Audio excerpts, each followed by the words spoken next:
Bismillahirrahmanirrahim. Alhamdulillahil karimil wahhab. Istafa min ibadihi hamalatil kitab wa wa'adahum ala jazilis thawab. Wassalatu wassalamu ala rasulillahi sallallahu alaihi wasallam Sayyidina Muhammadin wa ala alihi wa ashabihi wa ulaika hum ulul albab. Assalamualaikum warahmatullahi ta'ala wabarakatuh. Waalaikumsalam warahmatullahi wabarakatuh. Alhamdulillah. Para penonton, sebelum kita memulakan pengajian kita pada episod kali ini, mari bersama kita mengangkat tangan, kita membaca doa. Moga-moga Allah Subhanahu Wa Taala memberikan kita kelapangan untuk mudahkan kefahaman dalam pelajaran Al-Quran. Begitu juga dilancarkan lidah kita agar mudah kita membaca Al-Quran. Ya, sama-sama adik-adik kita di studio boleh ya baca doa bersama dengan ustaz. Para penonton juga boleh bersama dengan kami untuk mengangkat tangan dan baca doa. Bismillahirrahmanirrahim. Amin. Allahumma nawwir Amin. bil kitabi basari. Amin. Wa atliq bihi lisani. Amin. Washrah bihi sadri. Amin. Wasta'mil bihi jasadi. Amin. Bihaulika wa quwwatik. Amin. فإنه لا حول ولا قوة إلا بك آمين. يا أرحم الراحمين. آمين. الحمد لله رب العالمين. Amin.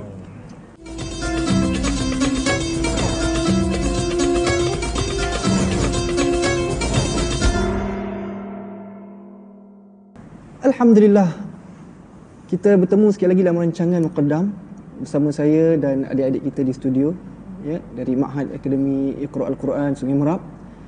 Baik, para penonton, pada episod yang lalu kita dah mempelajari 10 asas bahagian tajwid ya, ataupun disiplin tajwid. Ingat tak adik-adik? Masih ingat tak? Ingat. Ingat? Faham lagi tak ilmu yang lepas kita belajar? Faham. Kita juga belajar apa? Makharijul huruf, ingat tak? Ya. Ya, kita juga memberikan pengertian tentang apa itu maksud huruf, betul tak? Betul. Dan kita bagi juga penjelasan berkenaan tentang di mana keluarnya makhraj di halqum, jauf, ingat tak? Betul. Para penonton juga jangan lupa sediakan pen dan buku nota supaya kita dapat kongsikan satu benda yang bermanfaat untuk pengajian Al-Quran ni. Kalau yang masih ingat, boleh ustaz nak tanya sikit? Boleh tak? Boleh. Kan? Tadi dia kata dah faham kan? Okey, kalau macam tu ustaz nak tanya Syazwan.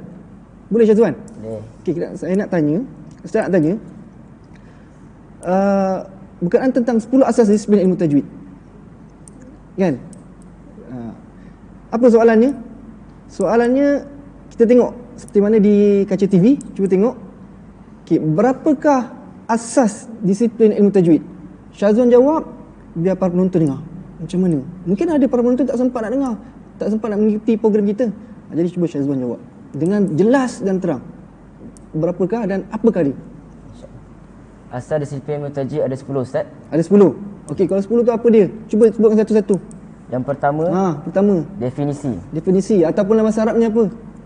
Al-haddu. Al-haddu. Okey, betul. Yang kedua, Yang kedua, tajuk perbahasan. tajuk perbahasan. Apa dia dalam bahasa Arab?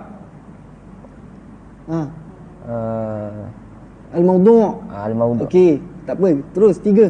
Yang ketiga, manfaat. Manfaat. Yang keempat, Yang keempat, sandaran. sandaran. Yang kelima, Yang kelima, keutamaan. keutamaan. Yang keenam, Yang keenam, penyusun. penyusun. Ya, 7. Yang ketujuh, Teruskan. nama. Nama. Yang ke-8, sumber. Sumber. Yang ke-9, 9. hukum mempelajarinya. Hukum pelajarinya. Yang ke-10, Yang ke-10, masalah-masalah yang diuji. yang dikaji. Ya, masalah-masalah yang dikaji dalam ilmu tajwid. Ya, betul para penonton. 10 perkara ni. Ya, jangan lupa iaitu definisi, apa tadi lagi? Tajuk perbincangan, perbahasan sampai ke 10 itu, inilah asas dan hala tuju kita sebelum kita mengkaji tajwid. Kalau dah dapat 10 perkara ni, insya-Allah kita dah faham bagaimana lepas ni stepnya, langkahnya untuk kita pelajari ilmu tajwid. Jangan lupa tu 10 perkara, ya. Baik. Ustaz tanya lagi. Boleh tak kalau ustaz nak tanya Arif pula? Boleh. Boleh. Okey, apa soalannya? Sebelum tu kita tengok dulu jawapannya, betul tak? Nampak? Pertama, definisi al-had. Kedua, tajuk perbahasan mawdu'. Ketiga, nampak? Manfaat. Nampak? Keempat, sandaran. Kelima, keutamaan. Ya, para penonton boleh tengok skrin di TV. Nampak? Keenam, penyusun. Kan? Ketujuh, nama. Nampak tak? 8 sumber, 9 hukum mempelajari. Kita dah bincangkan panjang. Nak tak nak hukum pelajari ilmu tajwid wajib. Okey. Terakhir, apa dia? Masalah dikaji ataupun masail. Baik, saya nak tanya Ustaz Ustaz Arif. Okey, apa soalan dia? Soalan dia, apakah maksud ilmu tajwid secara ringkas je? Tak perlu panjang. Kita nak jelaskan dekat penonton. Maksud ilmu tajwid dari segi bahasa at-tahsin, iaitu mencantikkan dari segi istilah, memberikan hak setiap huruf dan sesuatu yang berhak diberikan kepadanya. Okey, jadi makna ilmu tajwid ni para penonton panjang. Terlalu panjang. Tapi kita nak ringkaskan, ya. Apa dia? Kita tengok apa jawapan dia. Nampak? Definisi dia dari segi bahasa tahsin. Tahsin. Ya, jadi Arif tadi dia dah jawab, tapi dia jawab yang ringkas dan pendek saja. Tapi betul. Ya, kita ambil ringkas dan pendek, yang penting kita nampak apa maknanya. Dan dari segi istilah ilmu tajwid maknanya memberikan hak setiap huruf dan sesuatu yang berhak untuk diperhatikan kepadanya, yakni kepada huruf tadi. Ya. Jadi inilah maksud ilmu tajwid. Nak tak nak, tajwid ni berasal daripada kalimah jawada. Jawada ni maksud cantik. Tahsin, hasan kan, memperbaiki. Itu maksudnya, ya. Okey, faham? Faham, Pak Penonton faham kan? Tulis, boleh tulis. Baik, Ustaz nak tanya lagi. Agak Ustaz tanya siapa ni? Fikri, boleh tak? Boleh. Okey. Soalannya apa? Kita tengok. Dah, sedia? Okey. Jawab yang jelas, terang. Orang penonton tak sabar ni nak dengar ni. Fikri punya jawapan. Okey. Siapakah penyusun ilmu tajwid? Secara ringkas je. Senang je. Mungkin ada penonton yang tahu. Orang pertama meletakkan ilmu ini ialah Rasulullah SAW. Betul. Baginda bertalaki melalui malaikat Jibril secara langsung daripada Allah. Kemudian para sahabat mengambil daripada Rasulullah SAW secara mujawad dan mutawatir. Kemudian ilmu ini diletakkan kaedah oleh beberapa orang ulama seperti Khalil Ibnu Ahmad, Abu Al-Aswad Al-Duali dan Hafs Ibnu Umar Al-Duri. Baiklah, jawapan dia betul. Tapi ringkasnya kita nak cakap bahawa ilmu tajwid ni daripada Nabi SAW. Dia orang pertama yang mengasaskan, yang mengajarkan. Betul tak? Dari segi kalangan manusia, dia yang orang pertama mengajarkan. Kemudian baginda Nabi ambil daripada malaikat Jibril dan daripada Allah SWT terus. Kebetulan di zaman Nabi tu sahabat ada, betul kan? Sahabat yang ambil ilmu ni daripada Nabi SAW. Dan diikuti oleh tabi'in yang ambil ilmu ni daripada sahabat. Dan zaman tabi'in inilah barulah munculnya beberapa orang ulama ataupun yang pakar tentang ilmu tajwid ni. Mereka membahagi-bahagikan. Pasal apa? Pada zaman itu ramai orang dah masuk Islam. Ramai sangat dah masuk Islam. Jadi disebabkan ramai masuk Islam, ramai daripada orang Arab, daripada orang asing, bukan Arab, orang Ajam. Bila dia baca Quran, dia bunyi bahasa lahjah mereka, bahasa telur bahasa mereka. Jadi baca Quran tak bunyi macam Quran, bunyi biasa. Kan, faham kan? Jadi kesimpulan dia, kita tengok jawapan dia. Orang pertama iaitu Nabi SAW. Kemudian sahabat ambil daripada Nabi. Kemudian kita tengok Allah dia ajarkan. Kemudian dia bagi kepada siapa? Malaikat Jibril. Kemudian malaikat Jibril bagi kepada siapa? Sayyidina Muhammad sallallahu alaihi wasallam. Siapakah ulama-ulama yang mencantikkan lagi ilmu ni, formalnya?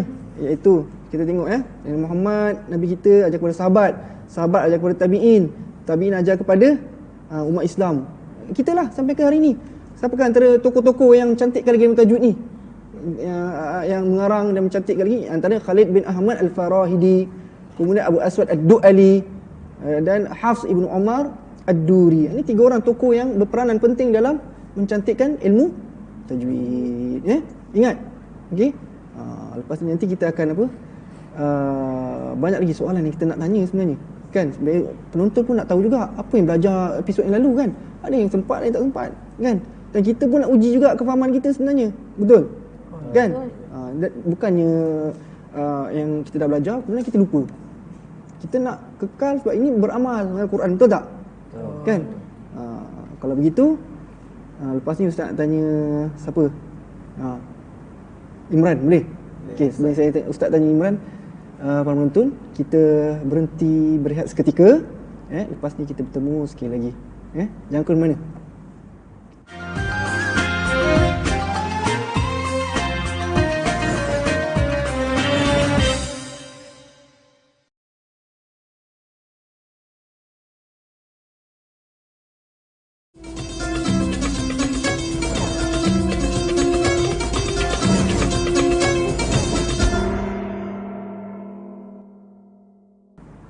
Alhamdulillah para penonton, kita kembali lagi dalam rancangan Muqaddam. Jadi sebelum kita mulakan segmen yang kedua ni, perbincangan kita. Jadi seperti mana yang saya nyatakan tadi, kita masih lagi dalam soalan dan latihan. Okey, pada episod yang lalu. Jadi para penonton juga boleh melatih diri untuk soalan ini, untuk kita jawab dengan tepat, sebab dia berkaitan dengan bacaan Quran kan. Jadi kita nak tanya juga Imran, boleh? Boleh. Okay, Imran, soalannya apa? Soalannya, berapakah pembahagian makhraj huruf? Pembahagian, bukan jenis. Ada dua beza tu. Berapakah pembahagian makhraj huruf, bukan jenis huruf makhraj huruf, tapi pembahagian. Ada beza tu, yang terkeliru. Okey, silakan. Makhraj huruf ni dia terbahagi kepada Dua. iaitu makharij ammah. Makharij ammah ni terbahagi kepada 5 tempat. Al-jauf, rongga mulut, al-khalqi, halqum, 2. al-lisan, lidah, Lidah. al-syafatain, 2 bibir, Betul. dan al-khayshum, hidung. Okey, makhraj qassar tu apa pula? Yang kedua Apa beza dia makhraj qassar dengan makhraj ammah? makharij khassah ialah tempat yang ada pada makharij ammah tu, yang 5 tu. Maknanya setiap satu makhraj yang 5 tu ada berapa huruf keluar kat situ bahagian dia. Ya, al-jauf ada 1 tempat, al-halqi ada 3 tempat, al-lisan ada 10 tempat, Betul. al-syafatain ada 2 tempat, dan al-khayshum ada 1 tempat. Jadi semua jumlahnya berapa? Semua jumlahnya ialah 17. 17. Nak tahu betul atau tidak, mari kita tengok para penonton jawapan dia. Kita tengok makhraj, pembahagian makhraj, yang ini praktikal. Kita tengok makhraj ammah, ain ammah. Kita tengok makhraj yang terbagi kepada 5 tempat. Apa dia? Al-jawf, 1, rongga mulut. Kedua, al-halq, halqum. Al-jawf kita dah bincang kan? Okey. Ketiga, al-lisan. Semua lidah kita ni yang panjang ni. Sampai kat dalam tu. Keempat, asy-syafatain, 2 bibir. Kelima, al-khayshum, hidung. Hidung tu yang kat mana sebenarnya? Kat luar ni ke ataupun kat lubang ke, kat mana? Kat dalam tu tapi kawasan sini. Bukan kat batang. Batang tak boleh dia kat kawasan sini. Itu nama al-khayshum. Ada beza al-anf dan al-khayshum. Al-anf luaran ini, hidung juga kan? Para penonton, al-anf dengan al-khayshum beza. Jadi al-khayshum dia dekat dalam. Boleh Imran, kita tengok ni makhraj ammah para penonton. Kita tengok pula makhraj khassah. Ni yang kedua. Bermaksud satu makhraj boleh mengeluarkan sama ada 1 atau 2 dan 3 huruf, dan tidak lebih daripada itu. Maknanya tak lebih daripada 3 dan tak kurang daripada 1. Mana boleh, sebab ada makhraj mesti ada huruf dia, betul tak? Contoh, hujung halqum. Ni hujung halqum. Para penonton, ni hujung halqum. Ni pangkal, ni tengah, ni hujung. Tengok. Dia boleh mengeluarkan 2 huruf, iaitu ghain dan kha. Ghain dan kha. Betul lah tu. Baik. Para penonton, alhamdulillah mereka dapat jawab dengan baik daripada awal tadi sampailah soalan yang keempat ni. Semuanya jawapan yang tepat, jawapan yang memuaskan. Begitulah kita belajar. Nampak 10 asas tadi. Kalau dah nampak asas tadi 10 tu, kita boleh dapat jawab dengan baik. Sebab kita tahu hala tuju nak belajar ilmu tajuk ni untuk apa sebenarnya. Kan? Semoga Allah Ta'ala berikan kelapangan kita, dada kita, kefahaman, supaya kita mudah lagi nak belajar.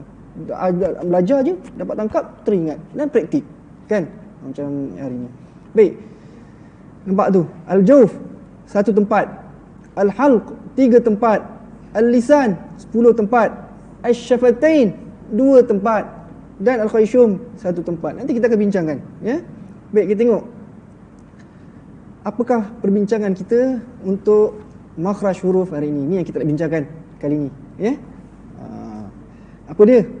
Para penonton, hari ini kita nak bincangkan satu ilmu baru, iaitu makhraj huruf berkenaan tentang lidah.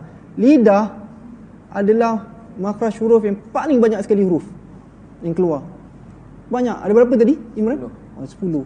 Lain semua 2, kan? Kadang-kadang 1. Tapi ni paling banyak, 10 tempat. Makhraj khassah dia ada 10. Makhraj ammah ada 1 kan? Tapi khassah ada 10 tempat. Apa dia? Kita tengok dulu takrifan dia. Sebanyak 18 huruf yang keluar dari makhraj ini. 18. Dan ia merangkumi 10 kawasan utama lidah bagi 4 tempat berikut. Berapa tempat? 4. 4 tempat. Pertama pangkal. Pangkal apa? Pangkal lidah lah. Iaitu ada 2 huruf. Kemudian tengah lidah 2 huruf, 3 huruf. Tepi lidah 1 huruf. Tepi ni lah. Ini tepi. Bukan tepi, ni ujung. Nanti kita tengok. Pangkal yang dalam sekali tu, yang sampai macam dekat anak tekak tu. Tu pangkal. Kemudian tengah. Pada penonton tengah ini lah. Saya terpaksa tunjuk untuk kita boleh fahamkan lagi. Kadang-kadang gambar dia statik, dia keras, dia tak boleh bergerak, betul tak? Tapi kalau lidah manusia boleh tunjuk, boleh keluar. Pangkal, cuma pangkal tak dapat tunjuk. Kita dapat rasa dekat-dekat dengan anak tekak tu. Kemudian tengah lah. Kemudian tepi, ini tepi. Kanan atau kiri. Kemudian ujung. Ni ujung. Ni ujung. Ni ujung lidah. Nampak para penonton ni? Ujung, pangkal, tepi dan tengah. Nampak? Ada 12 huruf. Paling banyak adalah hujung huruf, iaitu hujung lidah, iaitu 12 huruf. Ejaan dia al-lisan. Nampak tak? Alif, lam, sin, alif, nun. Kita tengok. Ni gambar dia. Nampak tak? Kita tengok gambar dia kan? Okey. Baik para penonton, sebelum kita terangkan lebih detail berkenaan tentang makhraj lisan ini, kita berhenti berehat seketika. InsyaAllah jangan ke mana. Kita kembali selepas ni.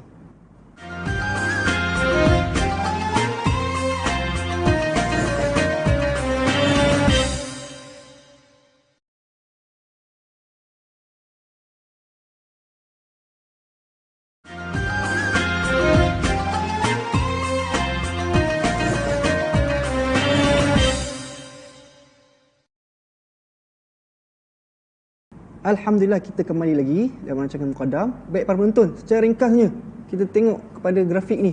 Nampak tak? Adik-adik cuba tengok Tengok gambar grafik kita ni, makhraj lisan ini. Lisan maknanya lidah. Dalam bahasa Arab lisan, dalam bahasa Melayu kita lidah. Ustaz dah tunjukkan tadi kan. Sebab gambar dia tak boleh gerak. Kan? Dia boleh lukis saja. Tapi lidah kita boleh rasa dan kita boleh tunjuk. Sekali lagi Ustaz tunjukkan, lidah ada 4 tempat makhraj dia keluar. Makhraj khassah dia. Iaitu di pangkal dalam macam tu. Jadi Ustaz tak dapat tunjuk. Kita boleh tahulah dekat betul-betul dengan anak tekak tu. Tu pangkal. Kemudian tengah lidah. Tengah. Kemudian tepi lidah, kanan dan kiri. Dan terakhir adalah ujung lidah. Dapat berapa tempat? 4 tempat. Baik, kita tengok. Kita tengok gambar tu. Qaf dengan kaf tu pangkal. Nampak kan? Qaf, kaf, pangkal. Kemudian tengah lidah ada jim, ada shin, ada ya. Tu tengah lidah. Kemudian tepi lidah. Nampak tak huruf dad kat bawah tu kan? Tu sebenarnya tepi tu. Tapi dia tak dapat tunjuk tepi. Jadi dia buat pada bawah. Nampak tapi ada macam nak panah tu. Perasan tak? Ni ada nak panah kan? Jadi tu dad. Kanan dan kiri tepi lidah. Kemudian ujung lidah. Ni ujung ya? Ni ujung. Ujung lidah ni lah paling banyak tempat dia. Habis Ustaz yang atas ni kenapa? Ra, nun, lam ni. Ra, nun, lam. Ini sebenarnya ujung lidah dia bertemu dengan langit atas. Tak ada makhraj tiba-tiba keluar kat sini. Kita membicarakan sekarang tentang lidah. Betul tak? Di langit ke, dekat mana ke, itu cerita nombor 2. Sekarang ini lidah ni, ujung lidah. Ujung lidah kadang dia bertemu kat langit atas tengah ni. Kadang-kadang bertemu kat gusi. Ni gusi. Kemudian bertemu dekat gigi. Kadang digigit antara 2 gigi ni. Itu semua hujung lidah. Nah, ceritanya hujung lidah ni lah paling banyak huruf keluar. Kita tengok 1, 2, 3, ra, nun, lam, ta, dal, ta, tha, zal, za, sin, zai, sad. Kita kira semua 12 huruf. Nampak tak? 14. Ni 12, 13, 14, 15. Ini saya sudah 15, 16, 17 dan 18. Nampak? Lidah saja ada 18 huruf.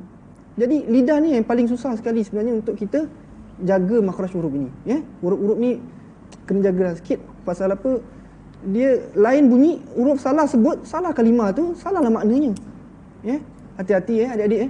Jadi ingat, kita akan ceritakan lagi, kita akan bincangkan lagi tentang makhraj lisan ini sebab dia terlalu panjang. Dalam masa yang singkat tak boleh kita nak selesaikan cukup macam tu saja. Faham tak? Yang penting adik-adik faham tak? Faham kan makhraj lisan? Ya. Okey, baiklah. Kalau macam tu para penonton yang dirahmati Allah sekalian, jadi insya-Allah kita akan sambung lagi nanti episod pada akan datang berkaitan tentang makhraj ni. Pastikan para penonton dah tulis, dah ingat dan pastikan buat ulang kaji di rumah. Adik-adik pun sama ya. Okey, baik para penonton, insya-Allah sampai kita bertemu lagi dalam rancangan ataupun episod akan datang. Wassalamualaikum warahmatullahi taala wabarakatuh.